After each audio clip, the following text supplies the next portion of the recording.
Hi, my name is Dr. Brian Pijanowski. I'm the director of the Discovery Park Center for Global Soundscapes here at Purdue. I'm really excited about a new component that we're adding into a Tipping Point Planner that's called Healthy Soundscapes. And what I want to do here is describe to you what a soundscape is, some of the things that we're trying to do, and then help communities and give you a kind of a sense of some of the things that my team is doing to kind of collect very unique data that can help us to really discover our acoustic surroundings, the good and actually some of the bad things that might be presented to us through sound that are around us.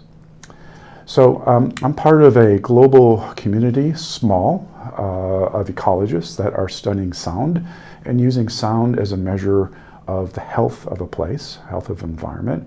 And we're very interested in 3 different kinds of sound sources. So sounds that you hear from birds and frogs and insects and mammals, and we call that biophony. And those are all the sounds from the biological community. And we can use that to measure things like biodiversity, animal behavior. A second class of sounds that we're also very interested in is called geophony.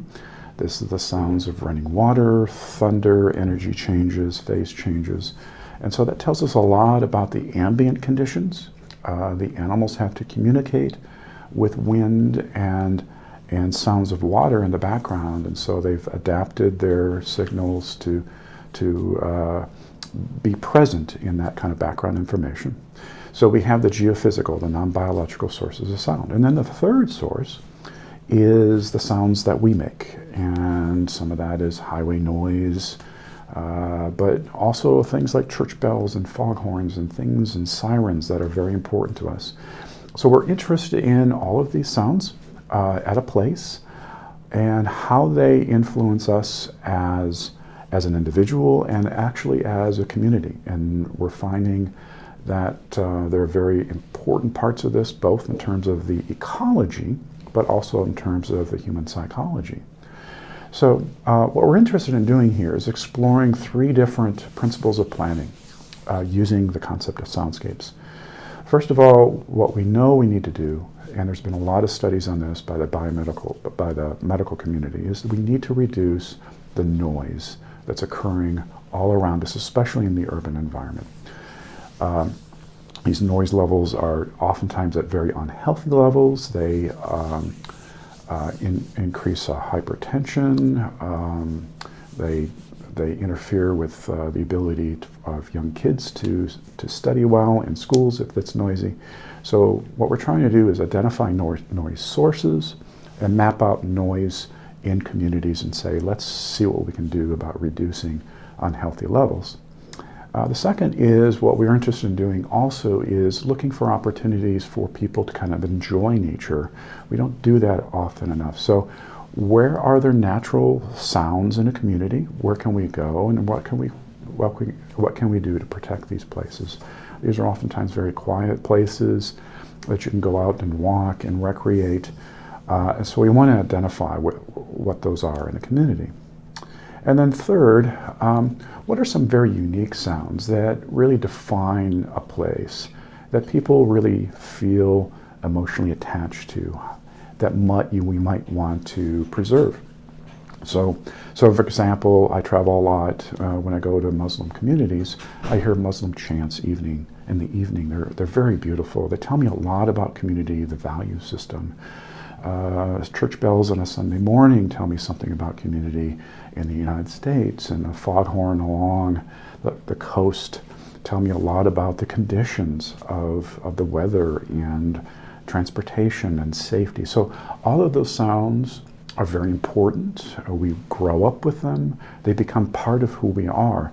So we want to identify these community social sounds that have value, that might be very, very unique, and that might need to be preserved. So what we're trying to do right now is develop new methods and means of communicating some of the scientific investigations and research that we've conducted here at the center.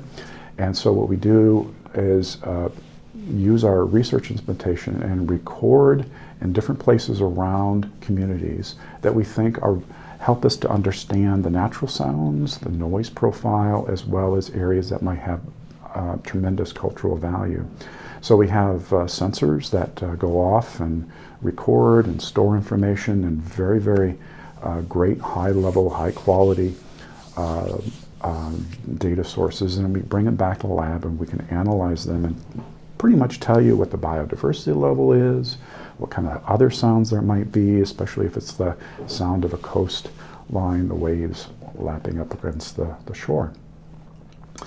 My team also goes out and takes some very high-level noise measurements, trying to develop some noise maps, so looking at highways and other noise sources, working with community leaders, and we go out with these instruments and begin to take GPS locations and transects to kind of get a sense of what that noise footprint might look like. We take that sound information, noise and soundscapes, and then integrate it with other kinds of maps like urban extent and transportation corridors, and then eventually develop kind of like this noise profile here that we can begin to have a conversation with all of these different communities to be able to say, hey, here are some areas here where these are unhealthy noise area levels, and here are some quiet spaces. Here are some areas that we truly need to protect, and maybe make them more accessible to individuals who would like to go out and experience nature. One of the tools that we're modifying right now is something that's called Record the Earth.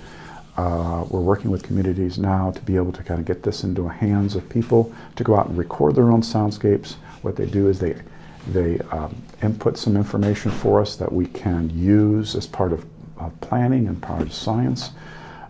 And people are having a lot of fun with it because they can upload this information to a website and explore this information in considerable amount of detail.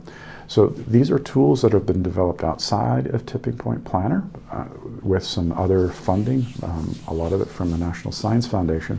And what we're trying to do now is customize this more for planning rather than citizen science.